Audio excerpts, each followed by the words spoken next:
What's up? A to Z Sports Live on a Monday. Going to have a good show today. The Titans are bringing in one of the bigger names in the NFL draft on a top 30 visit. We'll update where the Titans are spending their most time and who is getting the most attention on the highest level of NFL, the pre-draft process, as we are, three more today and two more Mondays before we get to the NFL draft coming up on Thursday, April 25th. Going to have a big crunch time here to figure out exactly what the Titans are going to do with that 7th overall pick. So, Zach, we're here on the show to talk about Malik Nabers, who seems to be getting the most high-level attention of any 2024 NFL draft prospect. We'll talk about maybe why. You and I don't think we've had the true draft 7th overall pick conversation yet. But time is ticking in this NFL draft season. We're going to have a big show today. Then we'll talk about a couple men's college basketball stories that are making headlines for different reasons. John Calipari, I wake up this morning, went to bed early last night. I see that he is now going to be the new Arkansas Razorback head coach, and Kentucky is now looking for a new coach. And then there's a national championship game tonight on top of it with two big guys, Purdue and UConn. We'll talk about that, and then the Monday age game to wrap up the show. Welcome in, Zach. Hope you had a good weekend. Yeah, ready to go on a Monday, and we got a lot to get to. We've got the age game, which we'll connect some dots at the end of the show, and hopefully you'll connect those dots and be a champion today. Who knows? Maybe. We'll find that out. There's two championships in the line today.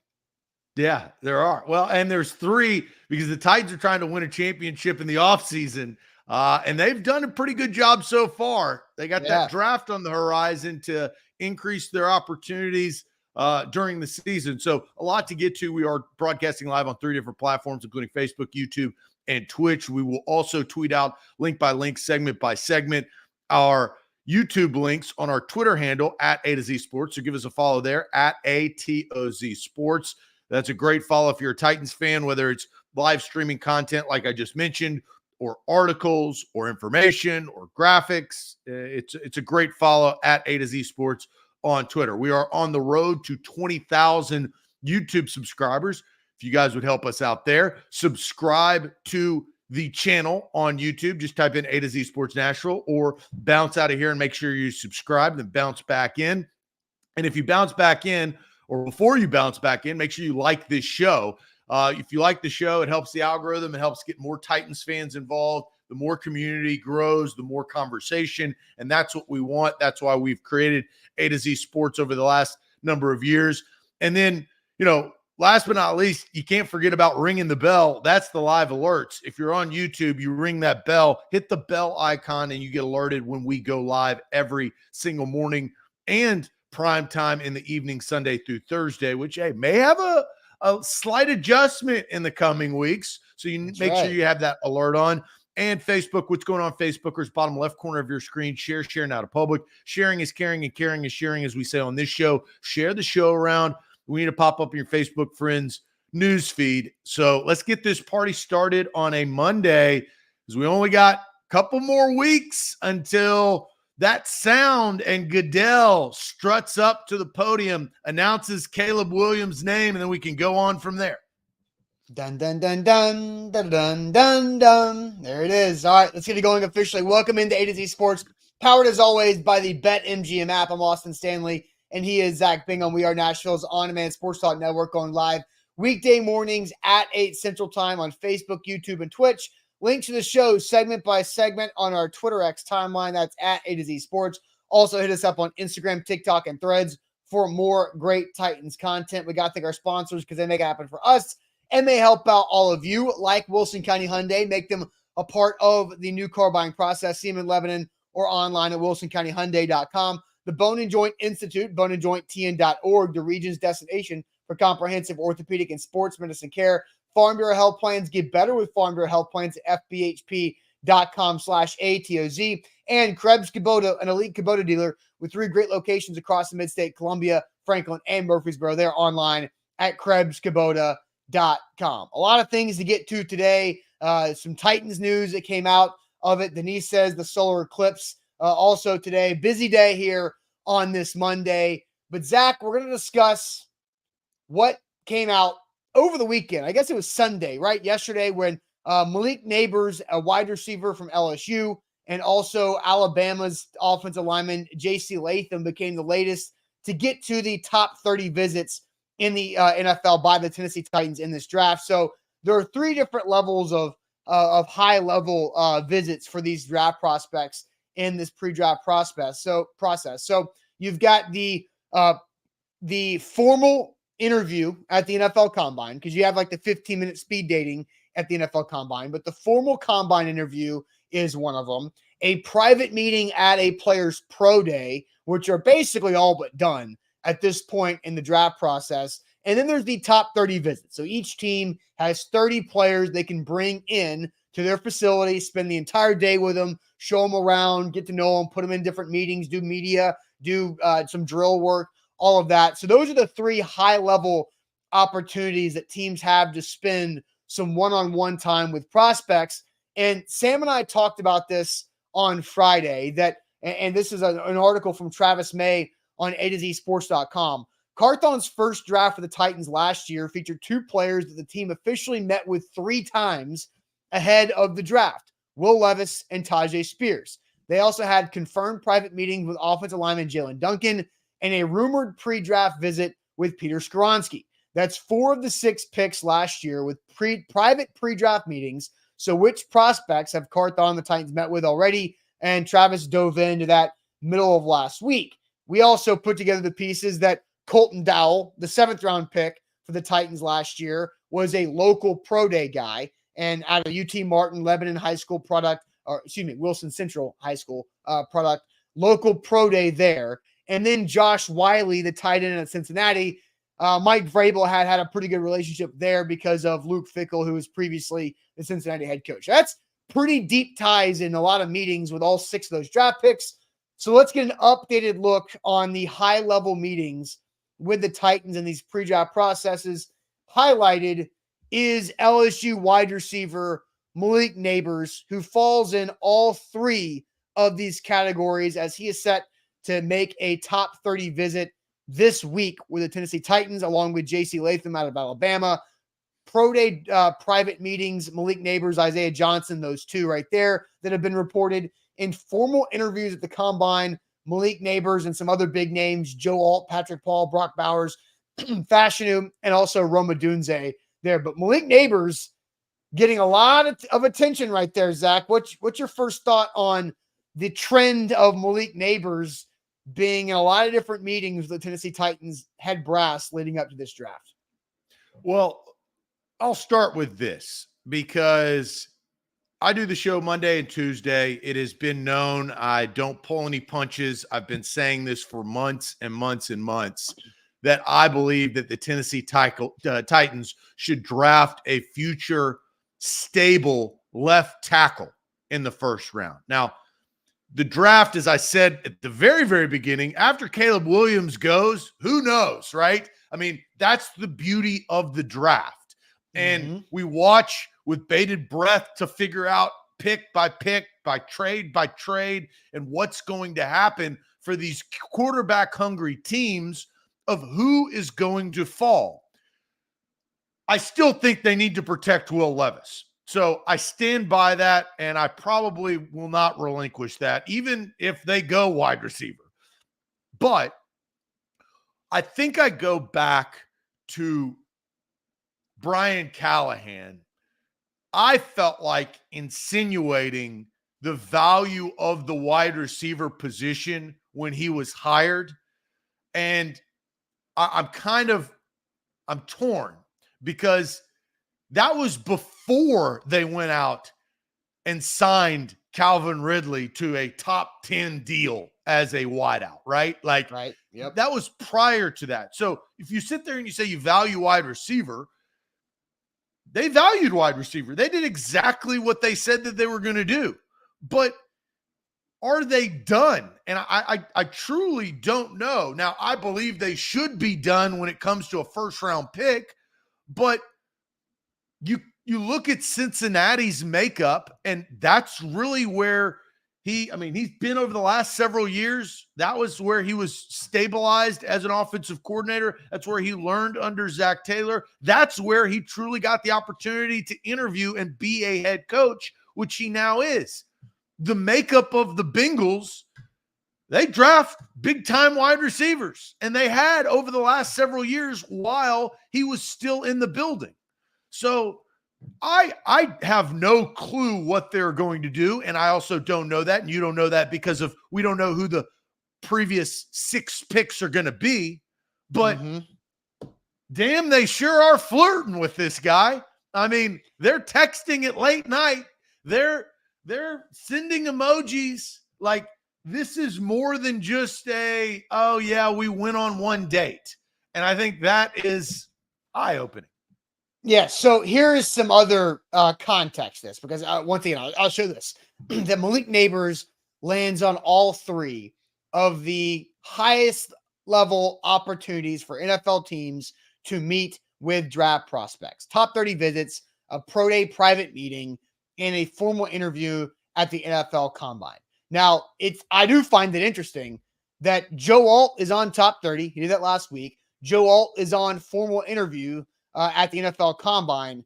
And that's the only other crossover right there. But there's no Joe Alt at the Pro Day private meeting. Well, Paul Karski had this report after Joe Alt's Notre Dame Pro Day last month. While the Titans had a rep at Joe Alt's Pro Day, none of the top people were there.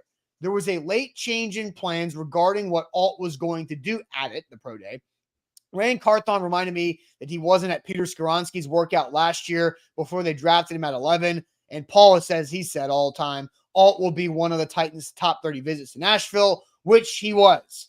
But still, Malik Nabers got the private meeting after the Pro Day. Joe Alt did not. I understand that there's something with, Joe Alt might not be doing a lot of things on the field at his Pro Day, but there's an opportunity to go out at Notre Dame and, have a dinner and to get to know the player on a different level there too.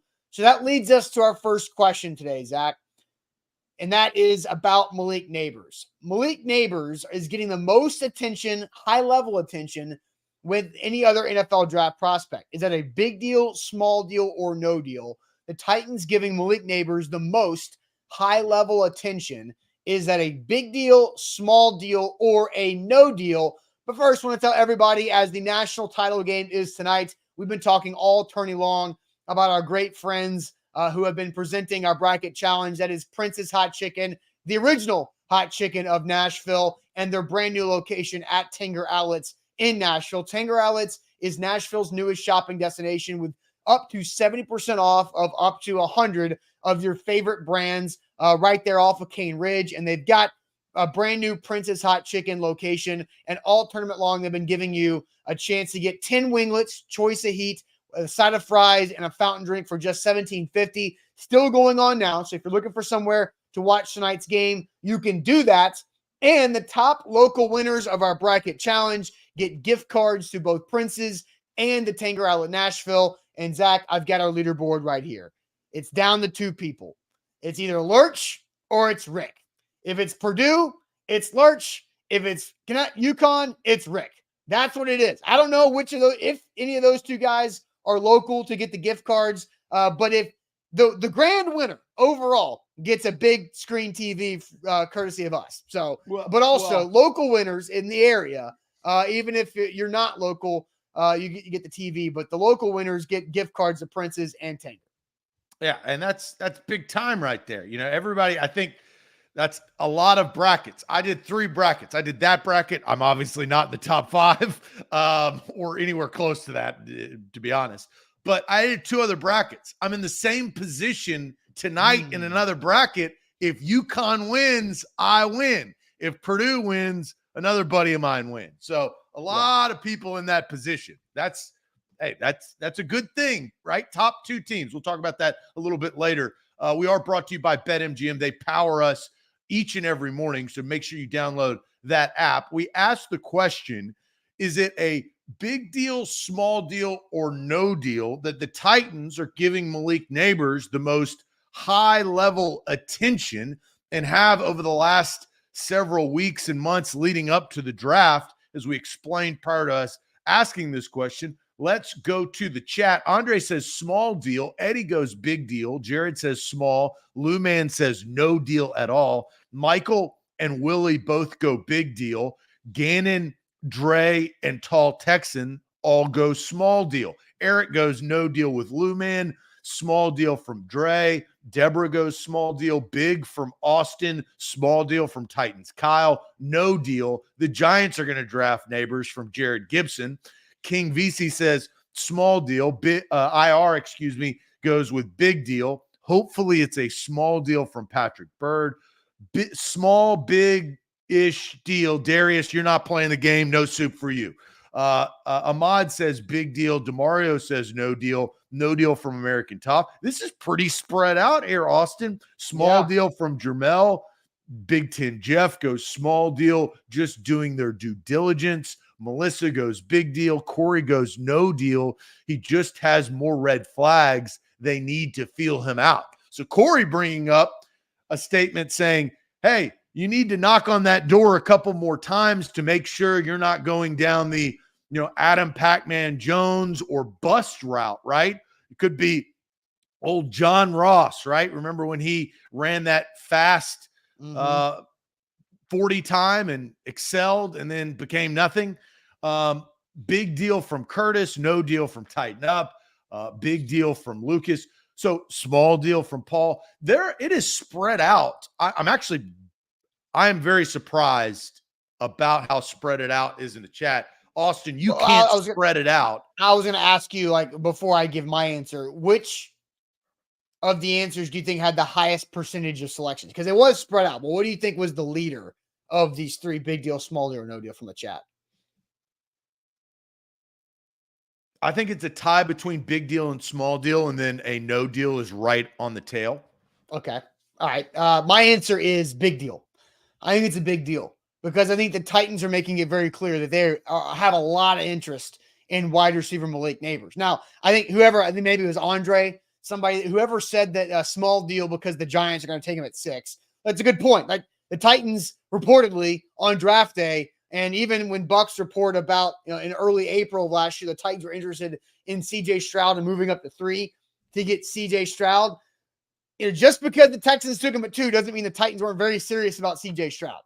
And so I think the Titans are very serious about Malik Nabers. They want to get to know him as much as possible. So I think it's absolutely a big deal that they are spending 3 opportunities to get to know Malik Nabers. And I'll say it again. I'll show the graphic. This is the graphic.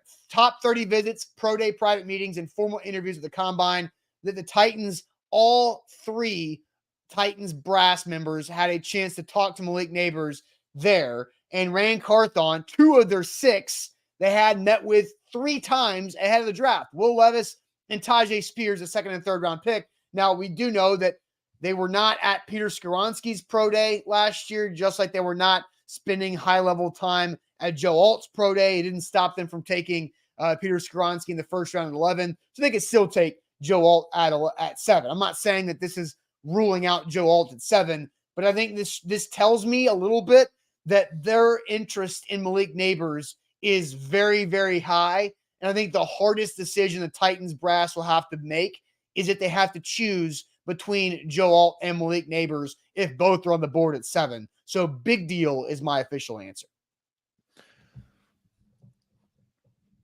How much do you think it is the red flags? I mean, what red flags? Well, are there red flags for Malik Nabers? Have you seen red flags for Malik Nabers? No. So that's, I think, a generalized statement, Austin. Red flags can be Corey Davis, right? Like red flags can be Isaiah Wilson. Okay. Red flags can be anything of you doing your due diligence for a player, because the Titans, and I go back to the history. Are no red I'm flags. not saying specifically. I'll clarify. Okay. A 1st round pick, the Titans cannot afford to screw up. They've screwed up way too many damn 1st round picks, right? Especially over the last 7 years, right? So I say the generalized term of red flags to make sure that there is no doubt in your mind. And then I'll also parlay that into the position. Wide receiver, diva position, right? Sexy position, notorious for probably, and I don't know the bust rate of a wide receiver, right? But the last big time pick, as I referenced, Corey Davis, which is a top 5 pick, was a bust. And, his red flags weren't off the field, but he didn't have that dog in him. Well, it was, I think Corey Davis's health was the problem. And Corey Davis spent a lot of his time with the Titans hurt. And when they drafted him, he was hurt because he had a ankle surgery after his college career ended. He didn't do anything at the combine, didn't run at 40, didn't do much of anything. And they drafted him 5th overall, right? So if you want to say Corey Davis had a red flag, it was potentially injury. But that's why I say, like, red flags in generalized, they come in all different shapes and sizes. That's all I'm saying. There is no red flag when it comes to Malik Nabers. I saw a tweet over the weekend that was talking about Malik Nabers and teams having to do homework, and it smelled so strongly of a team trying to float something out there to maybe have Malik Nabers drop a couple spots to them because they want him that bad. Because there is no red flag. There's been months and months and months of draft process with Malik Nabers being floated out there as on the heels of Marvin Harrison Jr. to be wide receiver 1 in this class. And some teams have Nabers over MHJ. I don't know what the case is, but I know that I think Malik Nabers is a bona fide dude in the NFL. And so I texted somebody who would know a lot about LSU wide receivers, Malik Nabers and Brian Thomas, and asked about him. The answer I got back from Nabers is, dude has that dog in him, and it ain't fake. He has the words tatted on the back of each calf, most and hated. He wants to be hated. He doesn't give a damn about being hated, and he goes out there and balls out anyway. It's not fake. Nothing he does about that. Brian Thomas, on the other hand, just to kind of float this out there, is that Brian Thomas has a smaller, like a more laid back, quieter personality, but is an athletic freak who was able to blossom this past year under Heisman Trophy winner Jaden Daniels, and the fact that Malik Nabers was taking a lot of attention. That's where Brian Thomas got a lot of his, and he's gonna be a 1st-round pick too. But I like Malik Nabers. There is no red flag with Malik Nabers. The fact that Malik Nabers is probably not going to be on the board at 7th overall, but I think that Malik Nabers is a bona fide stud in the NFL. And if he's on the board at 7, I think the Titans will have the toughest decision they'll have to make if Joe Alt's there too. Right. Yeah. And that is the best. Isn't that the best case scenario, right? Both are there and you get the pick of the litter. The probability of that is very unlikely, right? When you say, I mean, there's it's a very quarterback heavy draft at the top, which that's a trend year after year. But, and look, let's see, Michael, I guess that's how you spell it, says Zach comparing a reach to a stud wide receiver is wild. Look, you don't truly know what a stud wide receiver is going to do when you draft him. Like the Julio Jones, that pick made a lot of sense, right? He ended up being a Hall of Fame wide receiver. It doesn't always work out that way. We don't know. You never know. You're not Miss Cleo, Mikhail, or Michael, however you pronounce your name. So I think it is only fair to look at all of the criticisms and skepticisms while also looking at all of the attributes and positive things that every player does. And I think you'd be a fool. This is the meat market. Welcome to the show. This is the draft, big guy. So you've got to go both sides. You've got to pick that scab a little bit, if there's even a scab there, if we're talking about red flags. And I think you were insinuating, or I guess you mentioned like and I guess this is more of a question. Were you talking about like the red flag of like struggling in a big city report? That thing. Yeah. What even is that? Yeah. I think that's a lot of that's just a team trying to leak something out there to have them drop. That's the New York Giants hoping that the LA Chargers skip on Malik Nabers, right? Yeah. I'm one big city saying, hey, other big city across the coast, don't draft him because we want him in ours. But this is a huge opportunity. Or that's the Titans kind of floating out, hey, Malik Nabers would struggle in a big city, so LA and New York, don't draft him ahead of us, please. So I think this is a small deal. I don't think it is a no deal because they're obviously targeting him, right? Like, you don't talk to that guy as many times, but I don't think that he's like the bar none number one pick that they're going to just not even think twice to or go after him in a crazy way. I don't know how the draft is going to shake out, but I think you've got the nuance with Joe Alt that we referenced, right? I think that they know what they need. Titans fans, the whole chat knows what they need. You know what they need. I know what they need. They need a left tackle, and they need weapons to help Will Levis. Now, I believe they need a tackle more so than they need weapons. But if you have an opportunity to go get a generational talent and you think, and I think this is another caveat to this conversation because of Daddy Bill Callahan. And if Brian believes that his dad can coach a tackle up, a second round tackle up, or trading up in the lower of the first round, I don't know what they're going to do, but drafting a first or a second round tackle, let's say second round in this situation, if he believes that his dad can heighten the skill set of a player that they really like and they can get best of both worlds, they will draft a wide receiver higher. You've also got Brock Bowers in the conversation, which, wouldn't you agree, has kind of gone down? Like, his level of, I think Brock Bowers being that dude, I think because the quarterback has taken over, and you go through this as the draft gets closer, but Brock Bowers may be in play, which I didn't think a couple of months ago would be a possibility. I think that has kind of shifted. I think this is a small deal overall. I think he's still, regardless of the number of times that, and because I think that's what we're talking about, the number of times that they've had conversations, I still don't think that it changes the way that they feel about the draft at number 7 and the players that they've already targeted.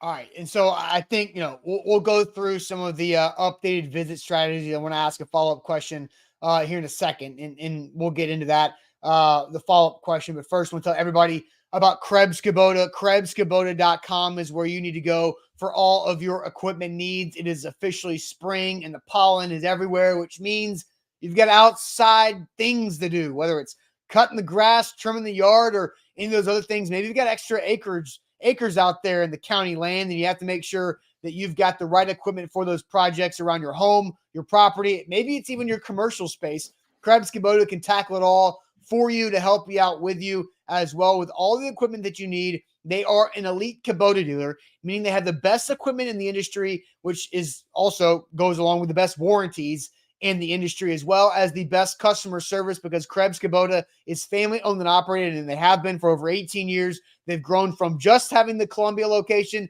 to expanding to go Columbia, Franklin, Murfreesboro. To make it easy for you, Middle Tennessee's preferred equipment provider. Check them out online at KrebsKubota.com.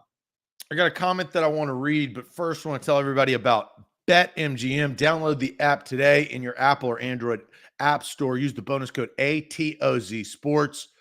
Austin, this weekend, I hit a big dog parlay by the luck of my chinny chin chin, because Luka and Kyrie, not many people are watching NBA TV on a Sunday afternoon, but this guy is, because it was an unbelievable performance and a comeback overtime victory that covered the spread and won me big time cashola on BetMGM. Thank you, BetMGM. Download the app today and use that bonus code ATOZ Sports. Also, I want to get to this comment because I think there's levels and layers to this. And Damon, he saddled up, and I don't know whether he was at his phone or he was at his computer, but he gave us a paragraph.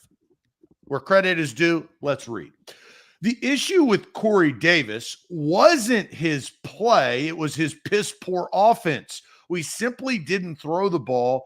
We ran the ball and only threw it to our tight ends in that awful offense. So it begs the question, why did we even draft him if you didn't plan to utilize him properly?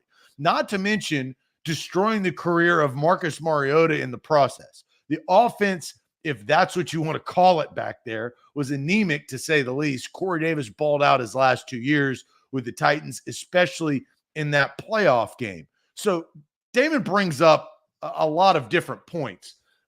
Drafting Corey Davis was supposed to improve the offense, but to his point, when he was drafted, the offense wasn't good. That's why you were picking where you were. And actually, the 5th overall pick was the Rams because of a previous trade, but they weren't very good anyway, right? We knew that. Mm-hmm. I'd push back a little bit on destroying Marcus Mariota's career. Marcus Mariota is who he is. He was what he was, and that's what it was. And then Corey Davis got a better offense and performed better. Went to a bad team in the Jets, wasn't very good. Because Damon also expanded in saying after the cutoff, the comment cutoff here on our screen, saying that the Titans then let Corey Davis walk in free agency, and Marcus Mariota's time was over at that point. And then you bring up the Jets. The reason why they let him walk in free agency is because the Jets paid him $12.5 million a year in free agency of 2020 when the Tennessee Titans had Ryan Tannehill and Derrick Henry to lock up. So, yeah, just priority of money. Yeah, and then Corey Davis retired shortly after that. And, Jonnu Smith, same story. So I think taking from that comment, Damon is saying, which I would agree with him in this concept, which is this is a new offense, right? You expect the Titans to be a transformative offense over the next several years. Why? Because of the scheme of the new offensive-minded head coach. The quarterback that we've already seen throws the football down the field, something that we have not seen consistently year after year after year with the quarterbacks that they've had and the coaches that they've had, on top of the weapons that they have. DeAndre Hopkins with Calvin Ridley, with now Chig, and the 2 running back tandems are not the bruising back of Derrick Henry, so it becomes more multiple. So all of that, I feel like, is the trend of now you've got a competitive, higher octane offense where Malik Nabers would be a lot more valuable at maybe a 7 overall. I think Malik Nabers is very valuable. I think that he's a great player. You don't do back-to-back years of 1,000 yards receiving and end last year with 15, almost 1,600 yards and 14 touchdowns at LSU. Now, Jaden Daniels was throwing every single play and, was unbelievable. But he proved on the field with the routes that he ran, the yard after catch that he got, and the touchdowns that Nabers is a force. He's a big body wide receiver, and you need that, right? Because you don't want to make the injury mistake. This is a new offense. So it's getting closer. You're trying to justify it, right?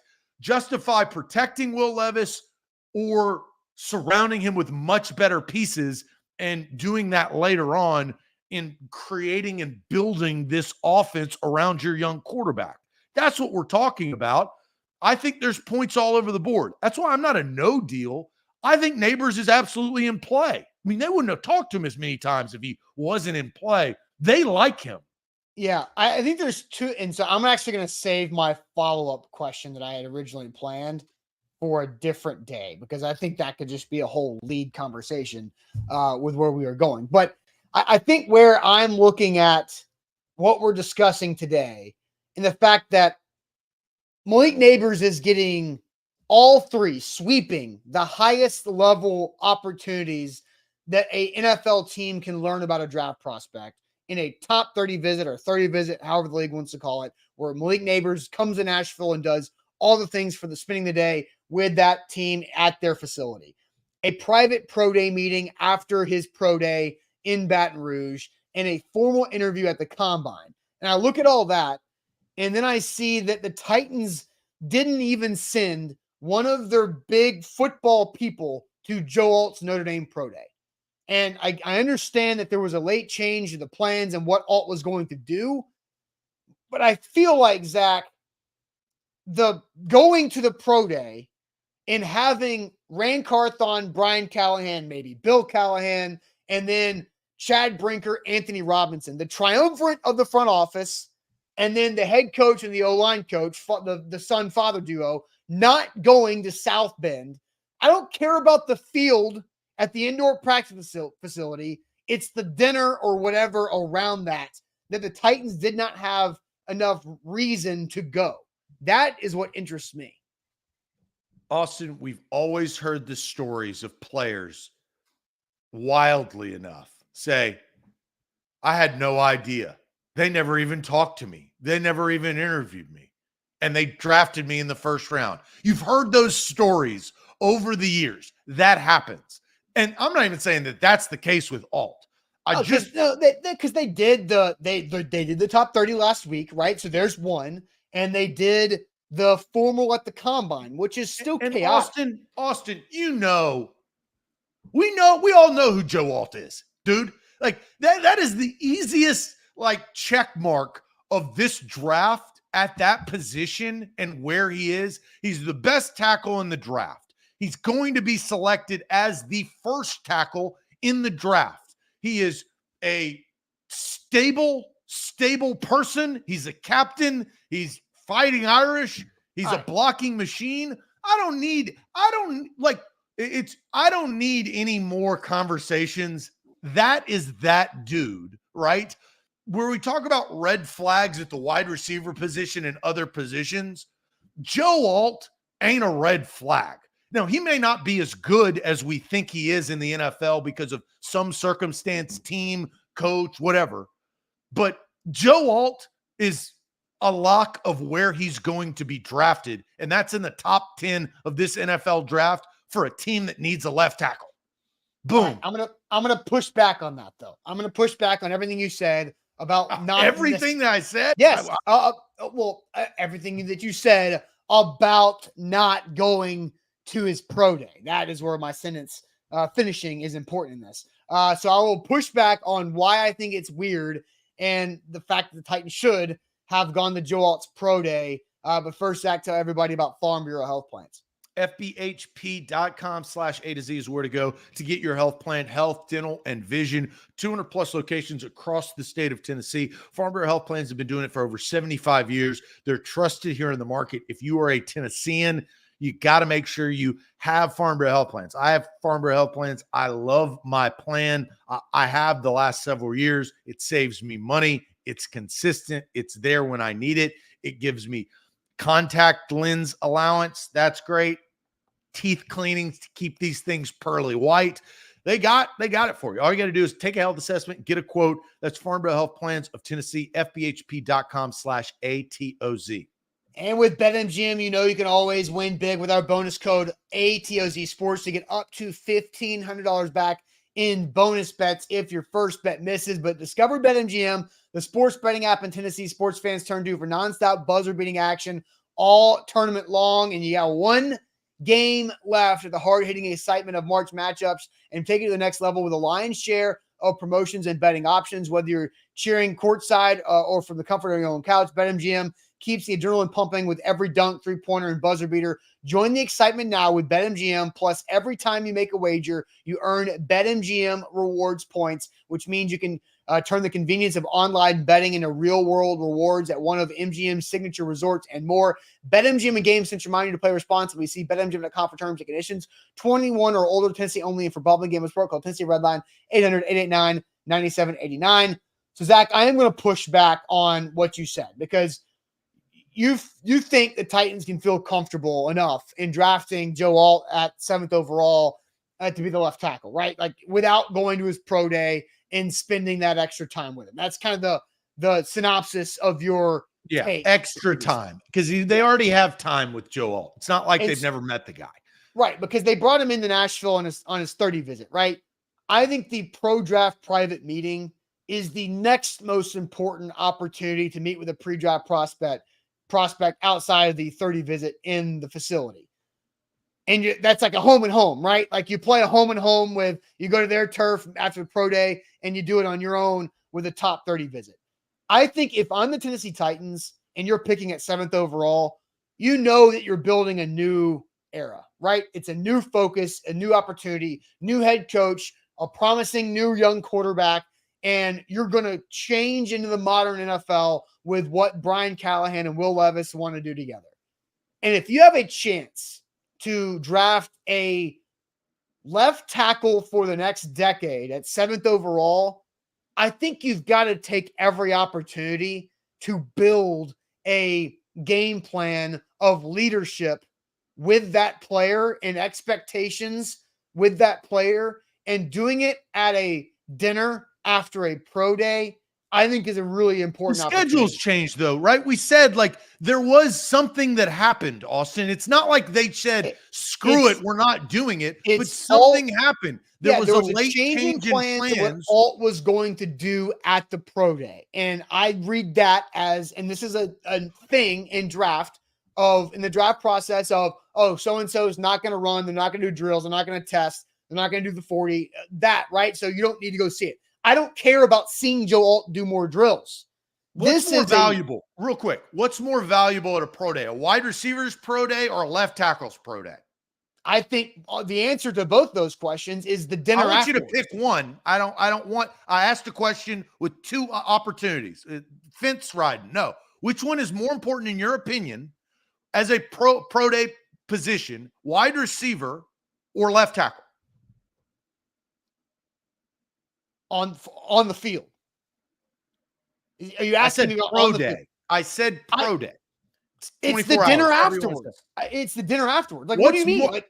I'm asking you. You have two choices, Austin. Get off the fence. It's two choices. Just answer the question. Whatever your opinion is. What's more important? Whatever you think. I don't care. But in your opinion, do you want me to say the question again? Ask the question again, please. In your opinion, what is more important? What position is more important for that pro day? Wide receiver or left tackle?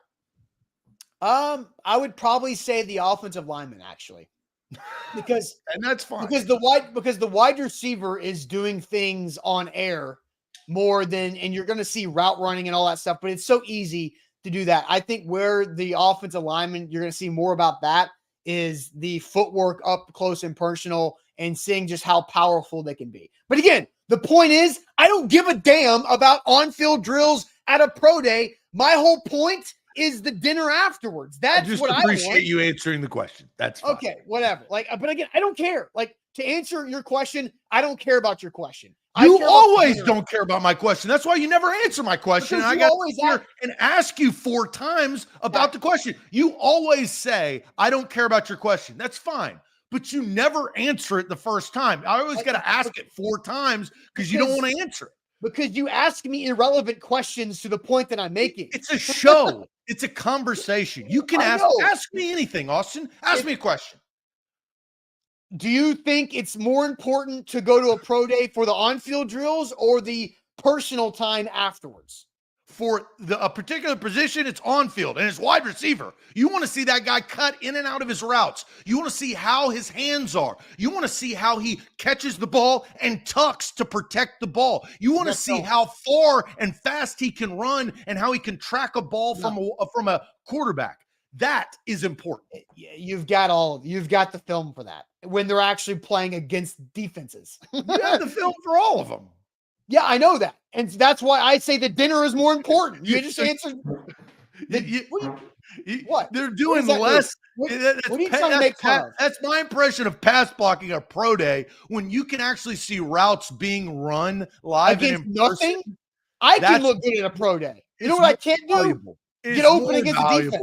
Hey, look, that's the best part. Austin, you don't have to agree with it. I don't agree with you. That's okay. But that's my answer. All right. So thank you for answering your question. Yeah. Thank you for answering my relevant question. Next time you ask me a question, I hope you think it's relevant. You asked me the same damn question. Because I was talking about something specific, and then you just derailed it and made it about something that was not even based off my conversation. It had to do with the topic. We were talking about pro day, wide receivers, and left tackle. If I would have asked you a question about a safety's backpedaling, then yeah, you should tell me to go F myself. That's not a part of the conversation. But this was right on cue of what the conversation was. I think you just pulled a Dan Orlovsky on the Pat McAfee show with that chair thing you did. Oh, my pass play? Well, yeah, because No. that was more valuable you seeing it video than being in person or a pro day. Okay. All right. So we got a couple super chats to get to here on this conversation, and then we'll get to and some college basketball here. Noah says, what does next year's draft class look like? If next year's wide receiver crop doesn't match up, it might be better to go ahead and get the guy now. Like I think the hard thing is there's always gonna be really good wide receivers that come out. The difference is, Noah, the Titans are not planning on drafting the top 7 or the top 10 a year from now. And the number of quarterbacks taken or presumably will be taken above 7. Like, Noah, you bring up a good point. It's a good question. But that's the tough part about this draft, and why the conversation of Alt versus Nabers is why we're on April 8th, talking about it. There's just an opportunity to get probably a top 5 player at 7, right? I mean, let's just face it. A top 5 player at 7 doesn't happen that often.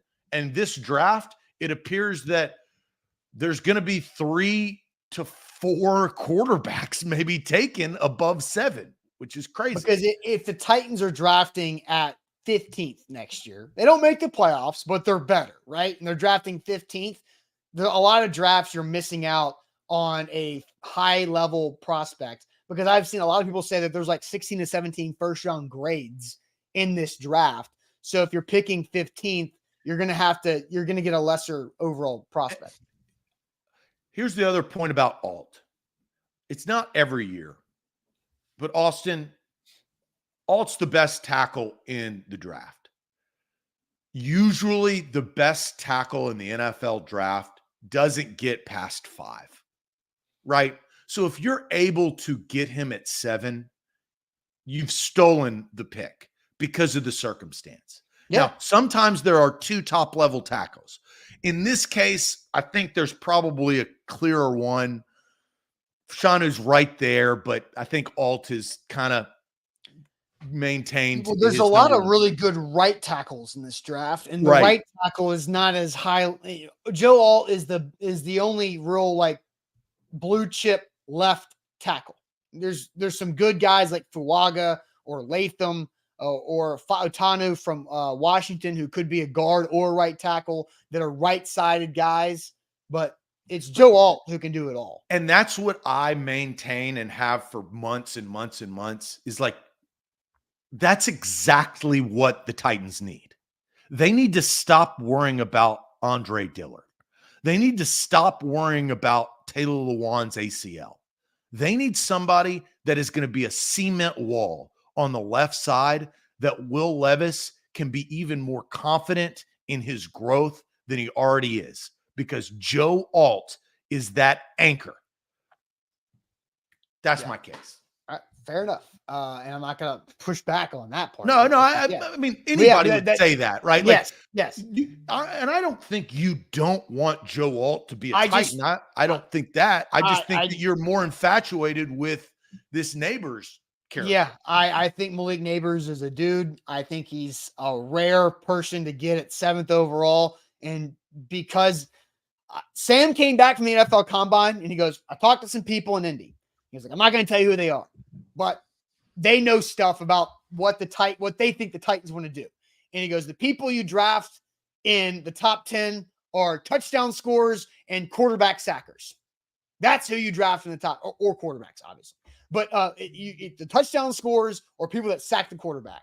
And the Titans don't have that desperate of a need for really either of those guys right now. But the fact that Calvin Ridley's turning 30 years old this upcoming season, and DeAndre Hopkins is on to an expiring contract, and he'll be 32 going into 2025, pretty good opportunity to go draft a touchdown scorer at 7th overall. And I think Malik Nabers is the second best one in this draft. Maybe he's 1B to Marvin Harrison Jr. 1A. Yeah, I mean, I think just like what you said about Joe Alt, you can't push back on what I said either, right? That's the confliction. I think the difference is that Marvin Harrison Jr. is the best wide receiver in this draft. Oh, okay, I agree. Joe Alt is the best left tackle in this draft. So I'm not saying Nabers is terrible and is like lowly down the list, but Austin, Malik Nabers is not the clear-cut number. He may be better than Marvin Harrison because of circumstance, team, and quarterback, all that other stuff. But right now, of where we sit prior to the draft, that's the difference. Yeah, and but you nobody's. Can't, Marvin Harrison Jr. is the number one wide receiver in this draft, and Joe Alt is the number one left tackle in this draft. Right, but the Jets took Garrett Wilson, the second wide receiver in that draft, and they ain't complaining. Jalen Waddle in Miami, they ain't complaining. Devonta Smith in Philly, they ain't complaining. They weren't the number one wide receiver in their draft classes. Again, like you can get a high-level wide receiver that's not the number one guy in their class. I think that the non-wide receiver one is so much better than the non-offensive tackle number one. Right. If Harrison Jr. is wide receiver 1, Alt's wide receiver 2, Malik Nabers is ranked higher than offensive tackle number 2. Rome Odunze is ranked higher than offensive tackle number 2. But they literally don't have somebody to play that position. I know. I know. Well, and they have 3 wide receivers. They have 4 wide receivers. They have 3 first-round wide receivers. They have 6 wide receivers that they have either drafted in or signed to some type of free agent contract. They literally have 3 first-round wide receivers on the roster, starting per se. Now, they're not all the same, but they don't have a left tackle, period. 2 guys will be over 30, and 1 guy isn't worth a damn. Yeah, I mean, that's the reality. I won't push back on that. All right, let's ask this question. A little side topic here because there's a couple big stories in men's college basketball. We want to know which one is bigger. Coach Cal, John Calipari leaving Kentucky for Arkansas, or the national title game tonight between UConn and Purdue. Which is the biggest story tonight in men's college basketball? Well, first, I'm going to tell you guys all about the Bone and Joint Institute, boneandjointtn.org, the region's destination for comprehensive orthopedic and sports medicine care. Whenever you get injured in life, make sure you know who to go to and who can get you back onto health. And that is the folks in Franklin at the Bone and Joint Institute. They have over a dozen experts who specialize in any type of injury. Plus, they have all the resources right there in one area, right off of I-65 and Highway 96 in Franklin. So whenever that injury happens, it's scheduled an appointment. It's so easy to do with how their website works, boneandjointtn.org. A to Z Sports, powered by BetMGM. Download the BetMGM app. Use the bonus code ATOZ Sports. They're the king of sports books. They'll hook you up with promos. I know they've got a boost tonight. I got to figure out who I'm going to bet on and how I'm going to hedge. If I'm going to hedge, I'm going to go all in on UConn. Who knows? Use the bonus code ATOZ Sports and sign up today. If you are a new user, use that code. You know what BetMGM also does for people? They give you bonus bets on your birthday. Because I was going to get to your birthday for age game, and we'll bridge the gap. So yeah, if we want to wish Austin a happy birthday, he turns 38, 39? We're 28. Oh, yeah. 28. That's right. 28. Or 8, or some people think like 17. I don't know. Yeah. 34. 34. But yeah. Yes. You're in a good spot because you're not mid-30s. That's not a bad spot to be. I did text our Nashville salesperson, Andrew, this morning to go look for a specific hair restoration client because at Wake Up 34, you're kind of getting into that demographic. Because this is my last year in a single demographic, 25 to 34. Then you go age out. Then you go 35 to 44. So that's a big switch in demos there. So just saying, but 34 today. And shout out BetMGM for the free bonus bet on my birthday on the national title game, which makes this national title game a little bit more salty for me because Tennessee was going to wax NC State just like Purdue did, which meant Tennessee would have had a shot at a national title on the birthday. So I did wake up with the Kentucky news of John Calipari leaving Kentucky for Arkansas. So the question is, which is a bigger story in college basketball? The actual national championship game tonight, UConn versus Purdue, or Coach Cal leaving Kentucky for Arkansas to stay in the SEC? I think it's pretty interesting. It's simple for me. And Cal, the writing was on the wall. When I saw that, I was not surprised. Kentucky fans had grown irritated, right? But Austin, I think Purdue can beat UConn, and I think UConn can beat Purdue, but I don't know what's going to happen. Last year, UConn was going to spank. Do you even know who they played? San Diego State. They were going to spank the Aztecs, right? We knew that. Everybody knew that. And I don't know what's going to happen. I think you've got your boy, Zach Edey, going against the athleticism and back-to-back possible national champions. And this is a great matchup. This is like the ideal matchup. This is two heavyweight fighters. This is not Jake Paul and Mike Tyson. This is Mike Tyson and Evander Holyfield. Mm-hmm. This is the fight. And so I'm all in on this national championship game. I'm very excited. Look, you got bonus bets. I got a bracket. I mean, there are also other nuances to this, but I'm in on this national title game. Look, I am in on the national title game too, but to the answer to the question of which is a bigger story, the national title game, whoever wins it, like, does it really matter down the road? Like, does it really change anything if UConn wins back-to-back for the first time since Florida in 06-07? Yeah. Or if Purdue wins, well, how? If Purdue wins, I think Edey's I'll gone, give you a right? But Edey's gone. Now Edey's gone. If Purdue wins, you're right. But UConn now is building a dynasty. Like, now they have the opportunity to go back. And the NCAA tournament, we could all say, is one of the most difficult sports to win a championship, much less back-to-back. Yeah, it's like the Stanley Cup and NCAA tournament are like insanely difficult, right? Because in the NCAA, you get 6 games to win it all. There's no wiggle room to slip up.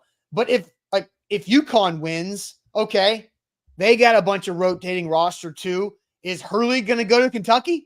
Because that's my thought, is that the Kentucky job being open is more impactful for the rest of the sport than UConn winning back-to-back potentially, or Purdue winning a championship. Like, that doesn't matter to me after tonight. It doesn't. There's no way he goes to Kentucky. Right, but what are the dominoes, right? Does Kentucky get turned down by Hurley? So there's a lot of different things that I think Kentucky being open, especially this late into the coaching cycle, that's going to screw somebody up. And it's not just going to screw up a small school. It might eventually. But if Kentucky goes and hires Nate Oates at Alabama, now Alabama's open. Now who does Alabama go after? But nobody cares about Alabama. Like, Alabama is not a powerhouse basketball school. We're actually tired of Alabama. Nick Saban has made us tired of Alabama. Nobody likes seeing Crimson on their TV in big-time games. We've seen it enough, right? But I think Kentucky's new coach is more impactful for the future of college basketball than UConn winning a back-to-back title or Purdue winning a title tonight. I think that's how I believe. I don't think so. I think UConn, I'll say I'm going for UConn. I want to see a back-to-back national champion. I also want to win my bracket, but I also want them to have the ability to now regroup and try to go back to back to back, because that would be insane. Because this is not your Kareem UCLA team. That was Lou Alcindor. Yeah, Lou Alcindor at the time. That is dead and gone, right? Yeah. It's not a man amongst boys anymore. You got big dogs all over the country. And so that is more impressive than anything, in my opinion. So I'll drop a nugget for you. And this might help out your betting choices tonight. But the last time the national championship was on my birthday was 2014. That was the UConn Huskies as a 7 seed with Shebang Napier just dropping killer mid-range jumpers all night long to win that national title. So 10 years to the day, UConn won a national championship with Shabazz Napier. They're playing again for another title. So I am going heavy on UConn for the national championship tonight, because I cannot stand Zach Edey. Was watching a little bit of that game Saturday, and Zach Edey elbowed the dude in the eye, and nothing happens because Zach Edey's clumsy ass just walks on down the court after elbowing a guy in the face. And again, I don't want to see any more of that. I hope Klingman owns him and makes him try to move, do all this type of stuff, because Zach Edey is bad for college basketball. It's not his fault. But a week later, I stay strong on that. So go Huskies. We'll find out tonight. I'm go Huskies as well. And Pig Stewie. I just find Arkansas stealing Coach Cal hilarious. Now, Kentucky fans will spin this into a win because they don't have to pay $33 million into a buyout. But I think Kentucky fans, will they be humbled, right? Will the coach they hire live up to their standard, or will they be humbled by thinking, oh, anybody's going to take this job? We're Kentucky.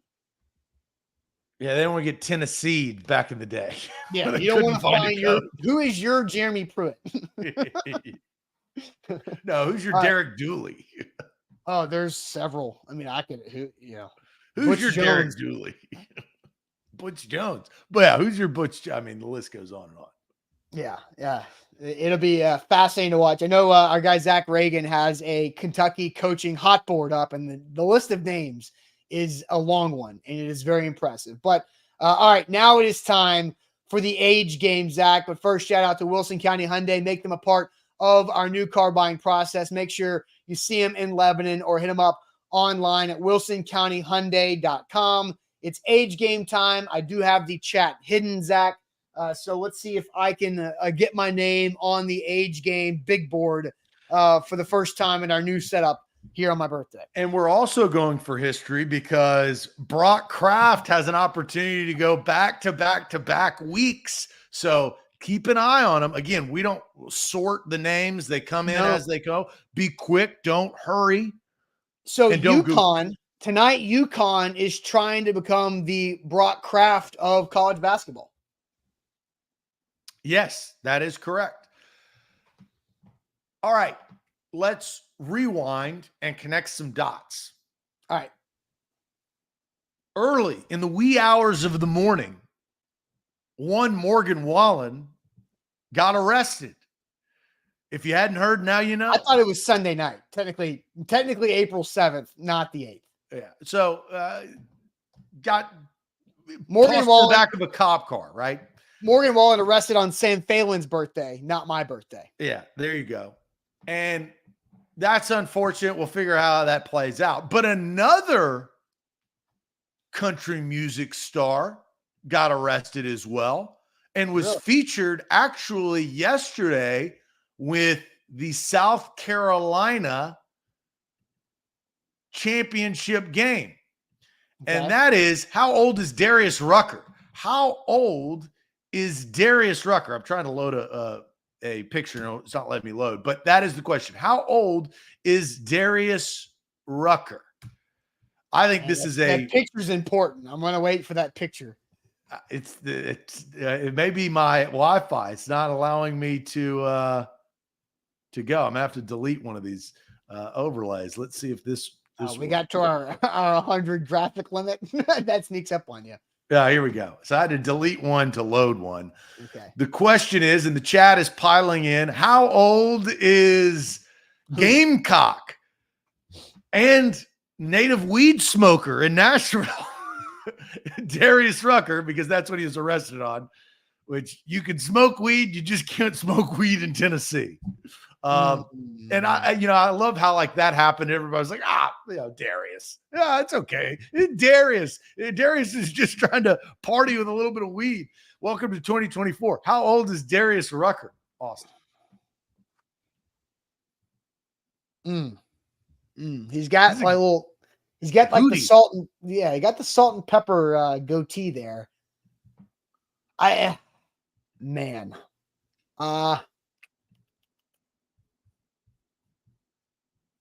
think Darius Rucker, I'm going to say 52. I don't know why, but I'm going to go with 52. 50? That's going to be my final answer. I don't have a good feeling about this one. I And I probably will say that I screwed up a little bit because I gave too many clues before I said Darius Rucker for ability to Google. But the first two comments, we have a tie essentially, because the first two comments are the correct answer. Wow. This is a first. Look, we're talking about firsts, and it wasn't Brock Kraft. We're going to have a tie break. Basically an age off. But Anthony and Top Tier both got it at 57. Anthony and Top Tier. This is a tie. So all right. So I've got the tiebreaker. Okay. All right. This is only for Anthony and Top Tier. So what I want to see is Anthony and Top Tier to both comment ready. If they comment ready, I will then ask them the age game tiebreaker. But I have to see both of them say ready. I like this. I'm now on the end of intrigue. Anthony's in as ready. I'm waiting for Top Tier. Top Tier says ready. Be quick, but don't hurry. How old is Sam Phelan?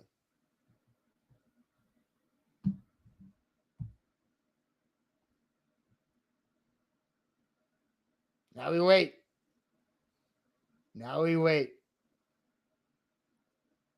And you get one guess, right? One guess. Anthony is in.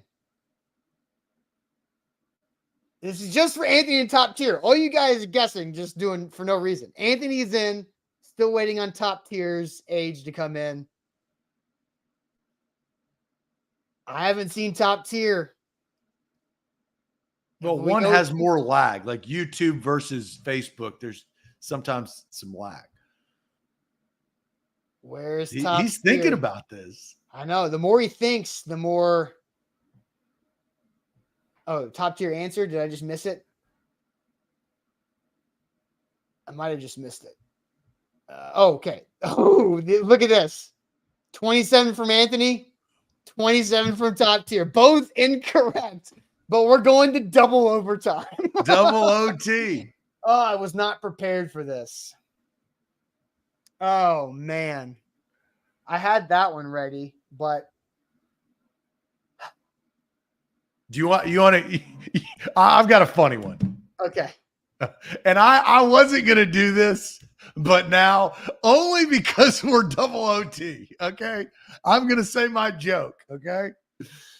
And you're both ready, correct? Top Tier and Anthony are both. They're here. They're bought in double overtime. Nobody's turning the channel. All right. So what today, something special happens, correct? Something that has not happened in a very long time. So here's my question. How old is Lizzo? How old is Lizzo?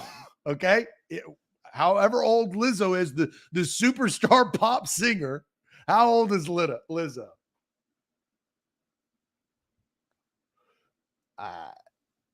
Again, this is just for Top Tier. Anthony is in. Top Tier is in. Different answers. Different answers. So this is just who's closest? Yes, but we have somebody who was dead on. I don't know her age, but Anthony wins.